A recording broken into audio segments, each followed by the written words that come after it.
A graça e a paz, este é o canal Hildo Pulcini, e se você ainda não é inscrito no canal, se inscreva no canal, aperte o sininho para que você possa receber as novas notificações, deixe o seu comentário e o seu like. E nós estamos realizando a leitura do livro A Visão Espiritual de Austin Sparks. Capítulo 1. O homem cujos olhos são abertos. Então, o Senhor abriu os olhos a Balaão. Ele viu o anjo do Senhor que estava no caminho com a sua espada desembainhada na mão, pelo que inclinou a cabeça e prostrou-se com o rosto em terra. Números 22:31. Proferiu a sua palavra e disse: Palavra de Balaão, filho de Beor, palavra do homem de olhos abertos, palavra daquele que ouve os ditos de Deus, o que tem a visão do Todo-Poderoso, e prostra-se, porém, de olhos abertos. Números, capítulo 24, versos 3 e 4. E foram para Jericó.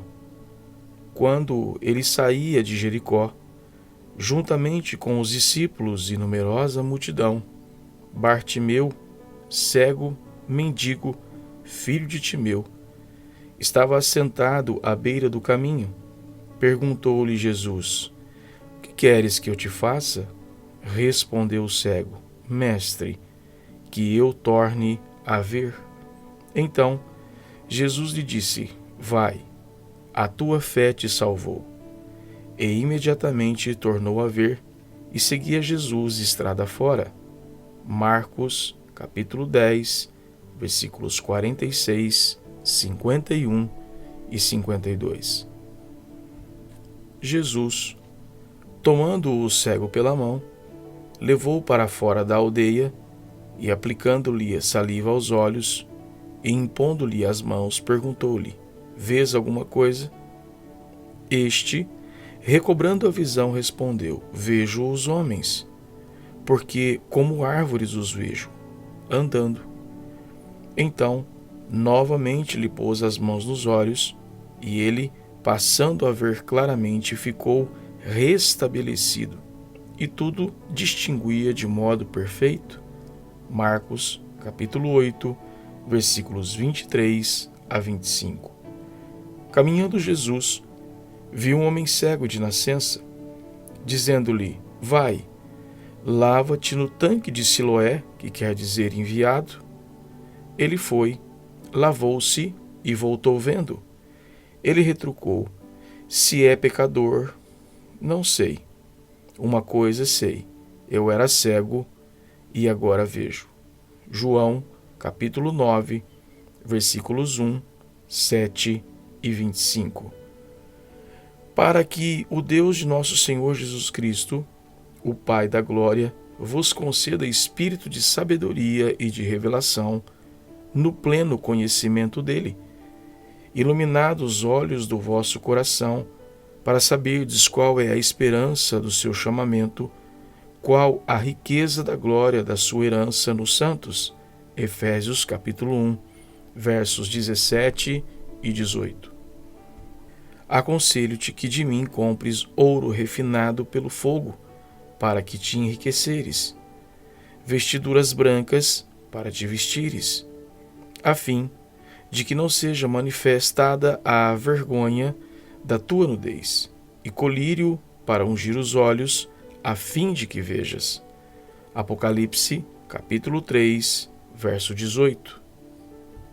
Para lhes abrir os olhos e os converteres das trevas para a luz, e da potestade de Satanás para Deus, a fim de que recebam eles remissão de pecados e herança entre os que são santificados pela fé em mim. Atos, capítulo 26, verso 18. Creio que a frase usada por Balaão se encaixa muito bem no início da nossa presente meditação: os homens cujos olhos são abertos. Quando Contemplamos o estado de coisas no mundo hoje, ficamos profundamente impressionados e oprimidos com a prevalecente doença da cegueira espiritual. Ela é a causa da doença do nosso tempo. Não estaríamos muito errados se disséssemos que a maior parte dos problemas, se não todos que o mundo está sofrendo, tem sua origem naquela raiz, a cegueira. As multidões estão cegas, não há dúvida sobre isso. Num dia em que se imagina ser um dia inigualável iluminação, as multidões estão cegas. Os líderes estão cegos, guias cegos, guiando outros cegos. Mas numa grande escala, o mesmo é verdadeiro com respeito ao povo de Deus. Falando de modo geral, os cristãos hoje são muito cegos. Um exame geral do terreno da cegueira espiritual. As passagens que lemos cobrem de modo geral uma grande parte, se não for o todo, do terreno da cegueira espiritual. Elas começam com aqueles que nunca viram, que nasceram cegos. Depois, há aqueles que receberam visão, mas não estão vendo muito, isto é, não claramente homens andando como árvores, mas chegam a ver mais perfeitamente mediante uma posterior obra da graça. Depois, há aqueles que têm visão real e nítida, mas para quem uma esfera ampla do pensamento e propósito divino ainda guarda uma obra mais completa do Espírito Santo, para que vos conceda espírito de sabedoria e de revelação no pleno conhecimento dele, iluminados os olhos do vosso coração, para saberdes qual é a esperança do seu chamamento, qual a riqueza da glória da sua herança nos santos e qual a suprema grandeza do seu poder para com os que cremos. Efésios, capítulo 1, versículo 17, 19. Estas palavras são dirigidas a pessoas que têm visão, mas para as quais está a ampla esfera de significado divino, aguarda que conheçam uma obra mais plena do Espírito Santo na questão da visão espiritual. Em seguida, estão aqueles que viram e seguiram, mas perderam a visão espiritual que uma vez possuíram e agora estão cegos. Mas, com um fator adicional, eles pensam que veem e estão cegos para a sua própria cegueira. Esta foi a tragédia de Laodiceia. Depois vem aquelas duas classes representadas por Balaão e Saulo de Tarso. Balaão, cegado pelo lucro ou pela possibilidade de lucro. Esse, creio eu, é o significado no Novo Testamento para a expressão seguir o caminho de Balaão e ficar tão tomado com a questão do ganho e da perda a ponto de ficar cego para os grandes projetos e propósitos de Deus, não vendo o próprio Senhor no caminho. E por meio dessa cegueira, chegando perto de ter sido ferido no trajeto. A declaração aqui é muito definida. Balaão não viu o Senhor até o Senhor lhe abrir os olhos. Então ele viu o Senhor, o anjo do Senhor, como está no texto. Eu não tenho muita dúvida de que seja o próprio Senhor. Então ele viu. Mais tarde, ele fez aquela dupla declaração sobre o assunto, o homem de olhos abertos, e prostra-se, porém, de olhos abertos. Tal é Balaão, um homem cegado por considerações de um caráter pessoal, de uma natureza pessoal, de como as coisas o afetariam, e como tais considerações cegam onde as questões espirituais estão envolvidas. Se você ou eu estacionarmos nesta questão, estaremos em muito grande perigo, se apenas por um momento permitirmos ser influenciado por tais questões como: de que modo isso me afetará? Quanto isso me custará? O que vou ganhar ou perder com isso? Este é o momento em que as trevas podem tomar posse dos nossos corações e aí seguimos no caminho de Balaão. Bem, por outro lado, temos Saulo de Tarso. Não há dúvidas quanto à sua cegueira. Sua cegueira era seu zelo religioso, seu zelo por Deus, seu zelo pela tradição, seu zelo por sua religião histórica, seu zelo pelo estabelecido e aceito no mundo religioso. Era um zelo cego sobre o qual mais tarde precisou falar. Na verdade, a mim me parecia que muitas coisas devia eu praticar contra o nome de Jesus, o Nazareno. Atos 26, 9. A mim me parecia que eu devia. Que reviravolta tremenda aconteceu quando ele descobriu que as coisas que ele pensava e apaixonadamente pensava que devia fazer a fim de agradar a Deus e satisfazer sua própria consciência eram totalmente opostas a Deus e ao caminho do bem e da verdade. Certamente Saulo permanece como uma advertência constante para todos nós de que o zelo por alguma coisa não prova necessariamente que certa coisa é correta e que estamos no caminho certo. No próprio zelo em si mesmo, pode ser algo que cega a nossa devoção pela tradição, a nossa cegueira. Creio que os olhos têm um lugar muito amplo na vida de Paulo. Quando seus olhos foram abertos espiritualmente, seus olhos foram cegados naturalmente. E podemos usar isso como uma metáfora. A utilização dos olhos religiosos naturais extremamente fortes pode ser apenas uma indicação de quão cegos somos. E pode ser que, quando tais olhos naturais religiosos forem cegados, veremos algo. E só quando isso acontecer é que veremos algo. Para muitas pessoas, o que as impede de ver é o fato de verem demais na direção errada. Elas estão vendo com sentidos naturais, faculdades naturais da razão, intelecto e do conhecimento. Tudo isto está no caminho. Paulo se levanta para nos dizer que, algumas vezes, para vermos em realidade, é necessário ficarmos cegos. É evidente que isso deixou sua marca nele, assim como o dedo do Senhor deixou sua marca em Jacó para o resto da sua vida.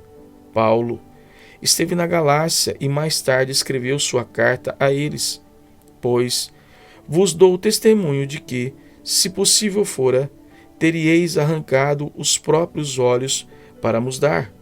4,15. Ele está dizendo que eles notaram sua aflição, estavam conscientes daquela marca que se estendeu desde o caminho de Damasco e sentiram por ele tanto que, se fosse possível, teriam arrancado os olhos para dar a ele. Mas é maravilhoso que a comissão que Paulo recebeu quando foi naturalmente cegado no caminho de Damasco foi toda sobre os olhos. Ele ficou cego e os outros o levaram pela mão para Damasco. Mas o Senhor nesta hora lhe disse: para os quais eu te envio, para lhes abrires os olhos e os converteres das trevas para a luz e da potestade de Satanás para Deus. Atos capítulo 26, 17 e 18. Estas passagens trazem suas próprias mensagens a nós, mas elas cobrem o terreno de forma bem geral em relação à visão espiritual. Existem naturalmente muitos detalhes, mas não procuraremos examiná-los no momento. Prosseguiremos com esta condição e esta consideração geral. A visão espiritual é sempre um milagre. Depois de cobrirmos todo o terreno do modo geral, voltamos para observar uma característica particular e peculiar em cada caso, que é: a visão espiritual é sempre um milagre. Este fato leva com ele todo o significado da vinda do Filho de Deus a este mundo. A própria justificativa para a vinda do Senhor Jesus a este mundo é encontrada naquilo que está estabelecido na palavra de Deus, pois é uma questão resolvida para o próprio Deus, que o homem agora nasce cego. Eu vim como luz para o mundo. João 12:46. Eu sou a luz do mundo. 9:5. Essa declaração, como você sabe, foi feita exatamente naquela parte do Evangelho de João, onde o Senhor Jesus está lidando com a cegueira. Enquanto estou no mundo, sou a luz do mundo. 9:5. E ele ilustrou isso lidando com o homem que nasceu cego. De modo que a visão espiritual é sempre um milagre do céu. Isso significa que aquele que vê espiritualmente tem um milagre logo no fundamento da sua vida. Toda a sua vida espiritual brota de um milagre, e é o milagre de receber a visão nos olhos que nunca viram. E exatamente aqui que a vida espiritual começa, onde a vida cristã tem seu início no ver. E qualquer que prega deve ter esse milagre em sua história. O que prega depende totalmente desse milagre se repetir no caso de todos aqueles que o ouvem. Nesse aspecto, ele é totalmente impotente e tolo. Talvez seja aqui que, num sentido, descobrimos a loucura da pregação. Um homem pode ter visto e pode estar pregando o que ele viu, mas nenhum dos que o ouvem viu e vê o que ele viu. Assim, ele está dizendo aos cegos: vejam, e eles não veem. Ele depende inteiramente do Espírito de Deus vir e realizar um milagre nesse momento e neste lugar. A menos que este milagre seja realizado, sua pregação é vã no tocante ao resultado desejado. Não sei o que você diz quando chega a uma reunião e curva sua cabeça para orar, mas faço uma sugestão. Ali pode estar sendo apresentado aquilo que veio de um milagre naquele que está pregando ou ensinando, e você pode perder tudo. A sugestão é que você peça sempre ao Espírito Santo para operar aquele milagre em você novamente nesta hora, para que possa ver. Vamos prosseguir um pouco mais. Cada parte de uma nova visão é uma obra do céu. Não é algo feito plenamente de uma vez por todas. É possível prosseguirmos vendo e vendo ainda mais plenamente, mas com cada novo fragmento da verdade. Esta obra que não está em nosso poder deve ser realizada. A vida espiritual não é um milagre apenas em seu começo, é um milagre contínuo nesse sentido até o final. É isso que brota das passagens que lemos. Um homem pode ter tido um toque e, embora fosse cego antes, sem nada ver, agora ele vê. Entretanto, ele vê apenas um pouco, tanto na medida quanto na extensão, e por isso vê imperfeitamente. Ainda existe certa quantidade de distorção a respeito da sua visão. Outro toque do céu é necessário, a fim de que ele possa ver todas as coisas correta e perfeitamente dentro daquela medida. Ainda tem possibilidade de Deus de ver tais vastas extensões. Mas ainda se necessita de um espírito de sabedoria e de revelação para realizá-lo. Por todo o caminho, isso é algo do céu. E quem o conseguiria de outro modo? Porque não é a permanência constante desse elemento milagroso que dá à verdadeira vida espiritual seu real valor? O resultado da perda da visão espiritual. Agora chegamos àquela palavra final. Perder a visão espiritual é perder a característica sobrenatural da vida espiritual. E isso produz a situação de Laodiceia.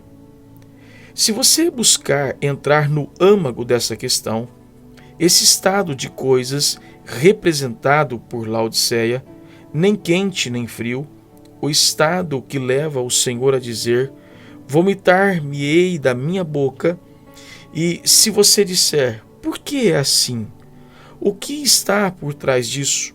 Só uma coisa responde: a característica sobrenatural foi perdida e desceu para a terra. É algo religioso, mas saiu do seu lugar celestial. E então podemos ver, vem a reação correspondente aos vencedores em Laodiceia. O vencedor: dar-lhe-ei sentar-se comigo no meu trono. Você desceu bastante em seu caminho para a terra e perdeu sua característica celestial. Todavia, para os vencedores, no meio de tais condições, há um lugar acima, mostrando o pensamento do Senhor contra esta condição. Perder a visão espiritual é perder a característica sobrenatural da vida espiritual. Quando isso termina, não importa quão religioso você seja, o Senhor tem apenas uma palavra a dizer: compre colírio. Essa é a sua necessidade. A necessidade do nosso tempo. Isso nos traz a necessidade do nosso tempo, a necessidade que naturalmente é de toda hora, de todo dia e de toda era. Mas estamos mais e mais conscientes dessa necessidade em nossa época. Num sentido, podemos dizer que nunca houve um tempo em que houvesse uma necessidade maior de pessoas que pudessem e possam dizer: eu vejo. Essa é a necessidade deste momento. Grande e terrível é essa necessidade. E antes que ela seja satisfeita, não haverá qualquer esperança.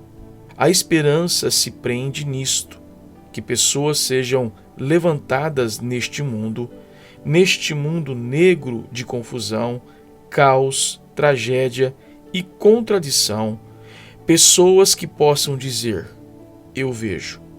Se hoje se levantasse um homem que tivesse posição para exercer influência e ser levado em consideração, um homem que viu, que nova esperança surgiria com ele, que nova perspectiva. Essa é a necessidade. Se ela será satisfeita de forma pública, nacional ou internacional, eu não sei, mas ela precisa ser satisfeita de forma espiritual, por pessoas desta terra que estejam nesta posição e possam dizer: eu vejo.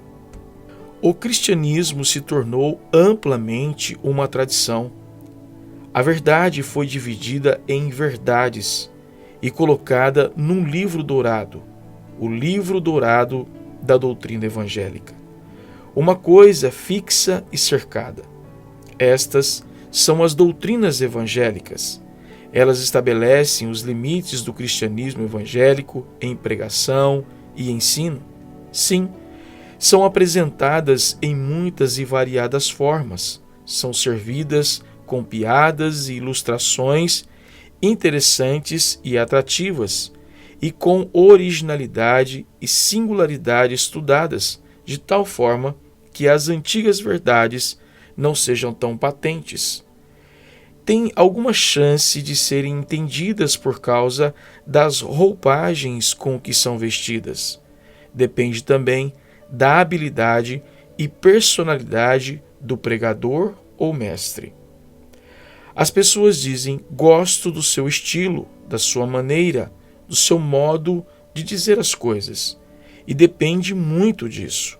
Todavia, quando todos esses farrapos são despidos, junto com a história, as piadas, as ilustrações, a personalidade e a habilidade do pregador ou mestre, quando tudo isso é tirado, você simplesmente ganha de novo as velhas coisas. Alguns de nós também viemos e superamos o último pregador na maneira de apresentá-las, para que estas coisas ganhem alguma aceitação e causem alguma impressão. Não creio que isso seja uma crítica negativa, porque isso é apenas a realidade. Ninguém vai imaginar que estou pedindo para mudar ou desfazer das antigas verdades. Mas o que estou tentando alcançar é isto: não são novas verdades, nem a mudança da verdade, e sim que haja aqueles que, ao apresentar a verdade, possam ser reconhecidos por aqueles que ouvem como homens que viram. Nisto está toda a diferença. Não são homens que leram, estudaram e prepararam, mas homens que viram, a respeito dos quais existe o que encontramos em João 9, o elemento de assombro. Se é pecador, não sei. Uma coisa sei: eu era cego e agora vejo. E você sabe se uma pessoa viu ou não, de onde veio e como veio. Esta é a necessidade, aquele algo indefinido que resulta em assombro e que você tem que dizer: aquele homem viu algo, aquela mulher viu algo. É esse fator do ver que faz toda a diferença. Sim, é algo bem maior do que você e eu tenhamos desfrutado. Permita-me dizer-lhe de imediato que todo o inferno se une contra isso, e o homem cujos olhos foram abertos vai enfrentar o inferno. Este homem, em João 9, teve que encará-lo de imediato. Eles o lançaram fora e até seus pais temeram ficar do lado dele por causa do preço. Ele tem idade? Perguntai-o. Sim, este é nosso filho, mas não pressionem demais e não nos envolvam nisso. Ide a ele, esclarecei tudo com ele e deixe-nos em paz. Eles viram o sinal de perigo e estavam tentados a evitar a questão. Existe um preço para ver e pode custar tudo por causa do grande valor de ver o Senhor e por ser oposto a Satanás, o Deus dessa era que cegou as mentes dos não crentes. Nisso, a obra do diabo é desfeita. Envio-te para lhes abrir os olhos e os converteres das trevas para a luz e da potestade de Satanás para Deus. Satanás não vai aceitar isso, nem no início, nem em qualquer medida. Ter visão espiritual é algo tremendo. Mas que grande necessidade hoje de homens e mulheres que possam permanecer espiritualmente na posição em que ficou este homem e dizer: uma coisa sei, eu era cego e agora vejo. E algo grande está nesta posição, que quanto eu não sei, mas uma coisa eu sei, eu vejo. Isso é algo que não acontecia antes. Tal experiência produz um impacto, uma certeza. vida e luz sempre andam juntos na palavra de Deus. Se um homem realmente vê, existe vida e elevação. Se ele está dando a você algo de segunda mão, algo estudado, lido, trabalhado, não existe vida, a não ser talvez um falso e temporário interesse e fascinação passageira. Mas não existe vida real que faz as pessoas viverem. De modo que não se trata de pedir para mudar a verdade ou de ter novas verdades, mas sim de visão espiritual na verdade. O Senhor ainda tem mais luz e verdade para brotar da sua palavra, o que realmente é verdade. Permita-me desfazer daquela coisa que nos tem sido imputada, se é que posso. Não buscamos nova revelação, tampouco dizemos, sugerimos ou damos a entender que você pode ter algo fora da palavra de Deus. Todavia, afirmamos que existem muitíssimas coisas que não vimos na palavra de Deus, mas podemos ver. Certamente todos concordam com isso, e é só isso mesmo. Ver, o quanto mais você vê, realmente vê, mais esmagado você se sente com respeito à coisa toda, porque você sabe que chegou à divisa da terra de grandes distâncias, que está além do poder da experiência de um período de vida tão curto. Agora, para concluir, deixe-me repetir que em cada estágio, desde o início até a consumação, a vida espiritual deve ter este segredo nela: eu vejo. Logo no início, quando nascemos de novo, esta deveria ser a nossa expressão ou pronunciamento espontâneo na vida.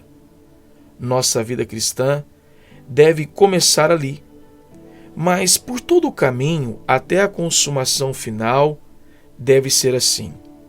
O resultado deste milagre, de tal forma que você e eu sejamos mantidos nesta atmosfera de assombro. O fator assombro repetido muitas vezes, tornando cada nova ocasião como se fosse algo que nunca tivéssemos visto. Mas posso dizer também que geralmente uma nova manifestação do Espírito desta forma vem depois do escurecimento de tudo o que aconteceu antes.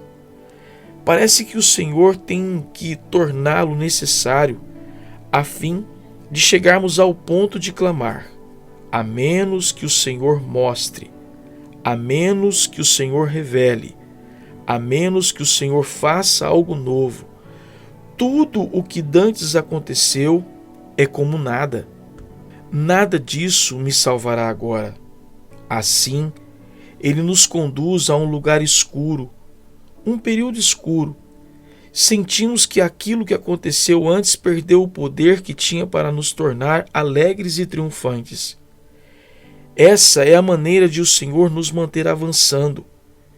Se nos fosse permitido continuar satisfeito com o que alcançamos em qualquer estágio, e não sentíssemos a necessidade absoluta de algo que nunca tivemos, será que prosseguiríamos? Certamente que não. Para nos manter prosseguindo, o Senhor tem que introduzir aquelas experiências em que é absolutamente necessário que vejamos o Senhor e o conheçamos de uma maneira nova. Isso deve ser assim por todo o nosso caminho até o fim. Pode ser uma série de crises de ver e ver novamente e novamente ver. À medida que o Senhor abre nossos olhos e sejamos capacitados a dizer, como nunca dissemos antes, eu vejo. De modo que não é o nosso estudo, nosso aprendizado, nosso conhecimento de livros, mas sim um espírito de sabedoria, de revelação no conhecimento dele, os olhos do coração iluminados.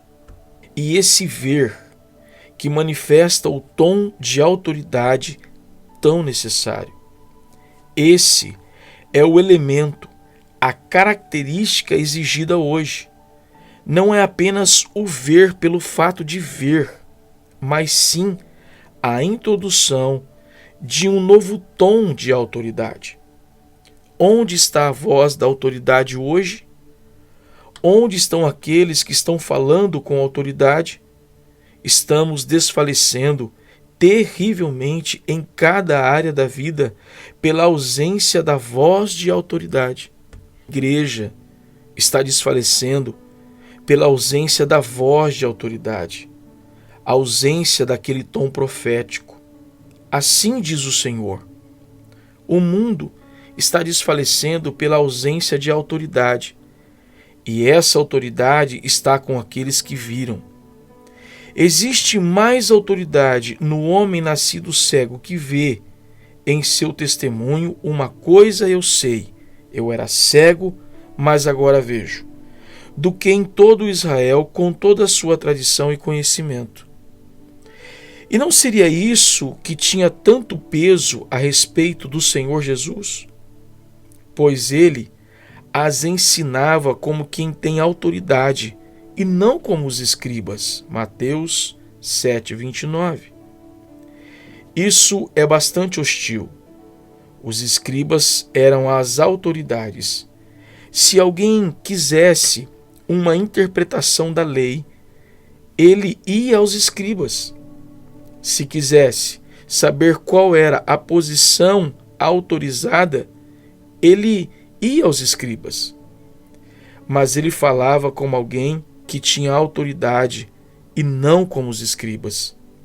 De onde vinha tal autoridade? Simplesmente porque em todas as coisas ele podia dizer: eu sei. Não é o que eu tenho lido, o que me foi contado, o que estudei, mas sim isto: eu sei, eu vi. Que o Senhor faça de cada um de nós pessoas cujos olhos foram abertos. Finalizamos aqui a leitura do capítulo 1 do livro Visão Espiritual de Austin Sparks. Este é o canal Hildo Pulcini. Se você ainda não é inscrito no canal, se inscreva no canal, aperte o sininho para que você possa continuar recebendo as novas notificações. Que Deus te abençoe. Fique na paz do Senhor Jesus.